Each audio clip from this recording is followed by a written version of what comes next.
Proverbs chapter 7. The wiles of the prostitute. My son, keep my words and treasure my commandments within you, so they are readily available to guide you. Keep my commandments and live, and keep my teaching and law as the apple of your eye. Bind them securely on your fingers. Write them on the tablet of your heart. Say to skillful and godly wisdom, you are my sister, and regard understanding and intelligent insight as your intimate friends, that they may keep you from the immoral woman, from the foreigner who does not observe God's laws and who flatters with her smooth words. For at the window of my house I looked out through my lattice, and among the naive, the inexperienced and gullible, I saw among the youths a young man lacking good sense, passing through the street near her corner, and he took the path to her house. In the twilight, in the evening, in the black and dark night, and there a woman met him, dressed as a prostitute, and sly and cunning of heart. She was boisterous and rebellious. She would not stay at home. At times she was in the streets, at times in the marketplaces, lurking and setting her ambush at every corner. So she caught him and kissed him, and with a brazen and impudent face she said to him, I have peace offerings with me. Today I have paid my vows. So I came out to meet you, that you might share with me the feast of my offering. Diligently I sought your face, and I have found you. I have spread my couch with coverings and cushions of tapestry, with colored fine linen of Egypt. I have perfumed my bed with myrrh, aloes, and cinnamon. Come, let us drink our fill of love unto morning. Let us console and delight ourselves with love. For my husband is not at home. He has gone on a long journey. He has taken a bag of money with him, and he will come home on the appointed day. With her many persuasions, she caused him to yield. With her flattering lips, she seduced him. Suddenly he went after her, as an ox goes to the slaughter, not knowing the outcome, or as one in stocks going to the correction, to be given to a fool, until an arrow pierced his liver with a mortal wound, like a bird fluttering straight into the net. He did not know that it would cost him his life. Now therefore, my sons, listen to me and pay attention to the words of my mouth. Do not let your heart turn aside to her ways. Do not stray into her evil and immoral paths, for she has cast down many mortally wounded. Indeed, all who were killed by her were strong. Her house is the way to Sheol, descending to the chambers of death. Proverbs chapter 8. The commendation of wisdom. Does not wisdom call, and understanding lift up her voice? On the top of the heights beside the way, where the paths meet, wisdom takes her stand. Beside the gates, at the entrance to the city, at the entrance of the doors, she cries out, To you, O men, I call, and my voice is directed to the sons of men. O you naive or inexperienced, who are easily misled, understand prudence and seek astute common sense. And, O you closed-minded, self-confident fools, understand wisdom, seek the insight and self-discipline that leads to godly living. Listen, for I will speak excellent and noble things, and the opening of my lips will reveal right things. For my mouth will utter truth, and wickedness is repulsive and loathsome to my lips. All the words of my mouth are in righteousness, upright and right standing with God. There is nothing contrary to truth or perverted crooked in them. They are all straightforward to him who understands, with an open and willing mind, and right to those who find knowledge and live by it.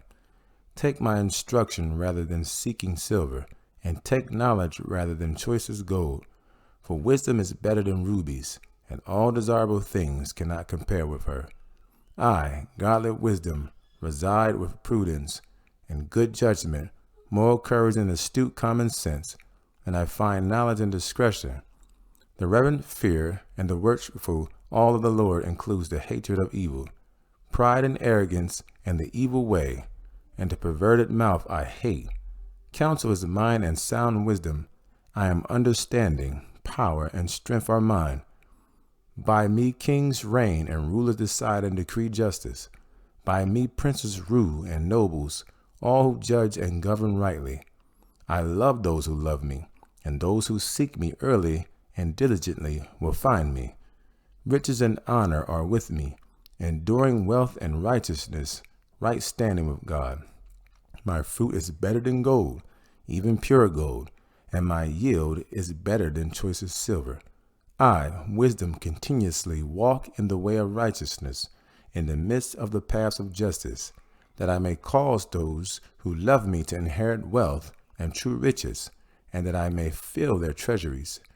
The Lord created and possessed me at the beginning of his way, before his works of old were accomplished. From everlasting I was established and ordained. From the beginning before the earth existed, I, godly wisdom, existed. When there were no ocean depths, I was born. When there were no fountains and springs overflowing with water, before the mountains were settled, before the hills, I was born. While he had not yet made the earth and the fields, or the first of the dust of the earth. When he established the heavens, I, wisdom, was there. When he drew a circle upon the face of the deep, when he made firm the skies above, when the fountains and the springs of the deep became fixed and strong, when he set for the sea its boundary, so that the waters would not transgress the boundary set by his command, when he marked out the foundations of the earth, then I was beside him as a master craftsman, and I was daily his delight, rejoicing before him always, rejoicing in the world, his inhabited earth, and having my delight in the sons of men. Now therefore, O sons, listen to me, for blessed, happy, prosperous, to be admired are they who keep my ways. Heed, pay attention to instruction, and be wise, and do not ignore or neglect it. Blessed, happy, prosperous, to be admired is the man who listens to me, watching daily at my gates, waiting on my doorposts. For whoever finds me, wisdom, finds life and obtains favor and grace from the Lord. But he who fails to find me or sins against me injures himself. All those who hate me love and court death. Proverbs chapter 9. Wisdom's invitation. Wisdom has built her spacious and sufficient house. She has hewn out and set up her 7 pillars. She has prepared her food. She has mixed her wine. She has also set her table. She has sent out her maidens. She calls from the highest places of the city. Whoever is naive or inexperienced, let him turn and hear. As for him who lacks understanding, she says, come, eat my food and drink the wine I have mixed, and accept my gifts. Leave behind your foolishness and the foolish, and live, and walk in the way of insight and understanding.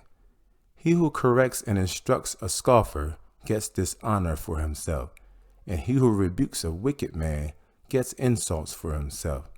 Do not correct a scoffer who foolishly ridicules and takes no responsibility for his error, or he will hate you. Correct a wise man who learns from his error, and he will love you. Give instructions to a wise man, and he will become even wiser. Teach a righteous man, and he will increase his learning. The reverent fear of the Lord, that is, worshiping him and regarding him as truly awesome, is the beginning and the preeminent part of wisdom, its starting point and its essence. And the knowledge of the Holy One is understanding and spiritual insight. For by me, wisdom from God, your days will be multiplied, and years of life shall be increased. If you are wise for yourself, for your own benefit. If you scoff thoughtlessly, ridicule and disdain, you alone will pay the penalty. The foolish woman is restless and noisy. She is naive and easily misled and thoughtless, and knows nothing at all of eternal value. She sits at the doorway of her house, on a seat by the high and conspicuous places of the city, calling to those who pass by, who are making their paths straight. Whoever is naive or inexperienced, let him turn and hear. And to him who lacks understanding, common sense, she says, stolen water's pleasures are sweet because they are forbidden, and bread eaten in secret is pleasant. But he does not know that the spirits of the dead are there, and that her guests are already in the depths of Sheol, the netherworld.